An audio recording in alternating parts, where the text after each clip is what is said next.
On November 2nd of 2025, we had the opportunity to set up our booth right outside of Rainbow Springs Art Gallery in Dunnellon.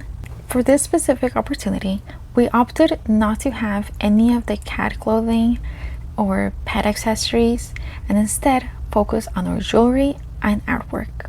So for our jewelry displays, you can already see that one, we actually do have fitted tablecloths, which is super exciting. My mom made them so that in the front they look nice and fitted, and then in the back they have an opening. And then on top we could place these frames that I DIY'd to be able to hang all of the different earrings. So far, even with the wind, they've held up really well, so I'm gonna keep on using them and gonna keep on improving them so that they're even better quality. Once I figure that out, then I'll make a video for it. But in general, I really like the way that these frames have helped us display the earrings and stay budget friendly. The way that we had everything set up, it was almost by sections. So we started off on the left with all of the jewelry, and then you would move in to the keychains. Now the keychains, these are little chibi keychains that I made years ago that I absolutely adore. A few months ago I updated a couple of them because they, of course, like they got injured throughout all of the different moves I've had throughout the years, but now they look spectacular and people love the quirkiness, how like adorable. And somebody actually bought one with googly eyes, which I'm super excited about because it's just fun. And that's how I approach a lot of my art. As you can see, also we had the magnets with the cat faces, and we actually have sold all of the cat faces and just have a couple more left of these avocado seed magnets. Now for the actual bookmarks, I didn't really have a setup for this specifically. Last time I had them on a tray, but it was angled weird, and I'm trying to figure out a way to set up the booth in a way that it doesn't take up a whole bunch of space to store. I really want to concentrate on things that highlight the work with the least amount of things to carry around.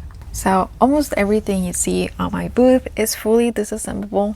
So even this jewelry holder, which is holding my mom's beautiful ornaments, is also one that you can unscrew so you can store flat instead of taking up all of the bulkiness with the round base. Now the ornaments was my fun way of telling everybody my mom is here, since she couldn't actually physically come because of work. I really like mentioning her because this is our business.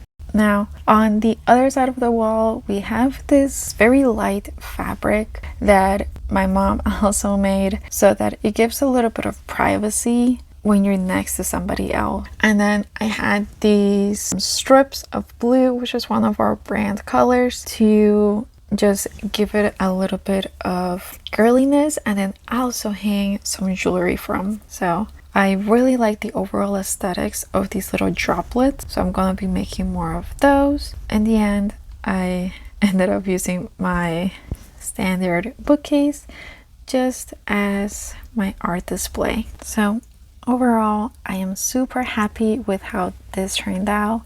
My husband helped me set everything up so it would look beautiful, and my mom was there in spirit. And I had some really awesome conversations with people, especially when they noticed my little rotating customer feature for all of the cat clothing. So I got to talk about cats, I got to greet some dogs, and even though we didn't make any of those crazy figures that you see a lot of people talking about, we still had some beautiful conversations, and it felt so wholesome to have this up. I don't know what it is about it. It makes me so proud to see all of the work out there, and I can't wait to see how it continues to evolve, because every time we do this, there's even more ideas on how to keep improving upon it. So be sure to subscribe if you're a small business, maybe also looking for ideas, or you're just curious about our business adventures. We'd love to have you. Thanks for watching.